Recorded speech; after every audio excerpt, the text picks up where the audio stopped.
Ce thème résonne comme un rappel évocateur de la fonction sociale de la justice dans un pays éprouvé par tant d'années de crise. Fort heureusement, notre chère patrie, le Mali, se relève progressivement des épreuves grâce à la résilience, au courage et aux multiples sacrifices de son brave peuple, de ses forces armées de sécurité, plus que jamais debout sur les remparts. C'est ensemble et dans la cohésion que ce grand défi national sera relevé par les Maliennes et les Maliens avec la pleine implication de la justice. De par sa fonction originelle, la justice est appelée à dire le droit en toutes circonstances en mesure de contribuer à la paix sociale. Dès lors, le rôle régulateur de la justice dans le débat politique contemporain et dans le maintien de la vertu au sein de la société reste indéniable. Monsieur le Président de la Cour suprême, la mission qui vous revient est à la fois noble et ardue. Elle est d'autant plus que la dimension transversale de la justice en fait, par excellence, un appareil de consolidation de la souveraineté nationale qui est le véritable fondement de la participation du peuple à l'exercice du pouvoir. Elle est une opération longue et complexe qui mobilise plusieurs acteurs dont les comportements, dans bien des cas, ne sont pas irréprochables et aboutissent aux contentieux dits électoraux. Qu'il s'agisse des contestations consécutives à l'établissement des listes électorales, à la validation des candidatures, à la régularité des opérations électorales, à la sincérité des résultats issus du vote, aussi bien qu'à la répression des infractions prévues par le code pénal ou par la loi électorale.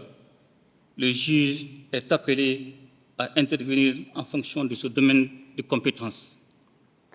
Aussi, j'invite les magistrats de tous les ordres, administratifs, judiciaires et constitutionnels, à faire preuve de vigilance et de responsabilité dans la gestion du contentieux électoral, car leur mauvaise gestion serait préjudiciable à la stabilité de l'État. Je dois cependant reconnaître que toutes les contestations post-électorales ne trouvent pas forcément leur justification dans le seul dysfonctionnement du service public de la justice, mais dans bien des cas, dans la posture de défiance de certains acteurs à l'égard du verdict des urnes et celui des juridictions. Mesdames et Messieurs, l'élaboration d'une nouvelle constitution reflétant les réalités et l'histoire de notre pays,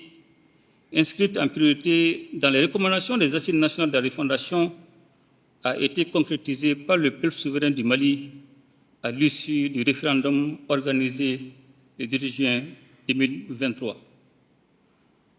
L'avènement de ces textes fondateurs et l'adoption d'une nouvelle loi électorale ont permis la création de l'autorité indépendante de gestion des élections, EIGE, et surtout un meilleur équilibrage des prérogatives entre elles et la Cour constitutionnelle. S'agissant de l'élection des députés et de l'élection ou de la désignation des sénateurs, la validation des candidatures et le contrôle de la régularité de leur élection ainsi que la promotion des résultats sont dévolus à l'EIGE, pendant que la Cour constitutionnelle ne doit connaître que des contestations sur la régularité des opérations de vote et la sincérité des résultats qui en découlent. Dans les jours à venir, les lois organiques portant sur les modalités d'organisation, de fonctionnement et la procédure suivie devant la Cour suprême, la Cour constitutionnelle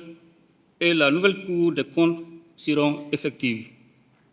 De même, le renouvellement et le renforcement de l'arsenal juridique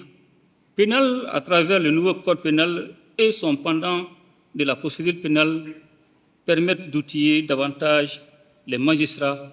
dans la répression des infractions susceptibles de naître au cours du processus électoral. C'est le lieu pour moi d'adresser à M. le Président du Conseil national de transition, à travers lui tous ses collègues au gouvernement et à l'ensemble des acteurs politiques, mes vives félicitations pour l'élaboration et l'adoption de ces textes majeurs, inclusifs et consensuels, qui, j'en suis sûr, permettront à notre pays d'organiser des élections libres, paisibles,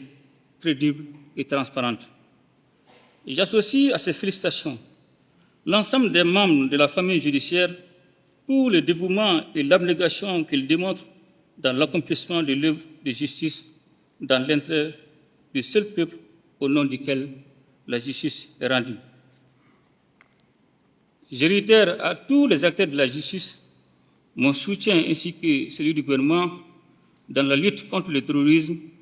le financement du terrorisme, la corruption et la délinquance économique et financière qui constituent des menaces potentielles et les défis majeurs pour notre pays. Ainsi, j'engage le gouvernement à tout mettre en œuvre pour mobiliser les moyens matériels, financiers et humains nécessaires pour la bonne organisation des futures élections, seul gage d'un retour apaisé et sécurisé à l'ordre constitutionnel. Sur ce, mesdames et messieurs les membres de la famille judiciaire, tout en vous souhaitant une excellente année de travail et de réussite dans l'exercice de vos activités quotidiennes, je déclare ouverte l'année judiciaire 2024-2025. Je vous remercie.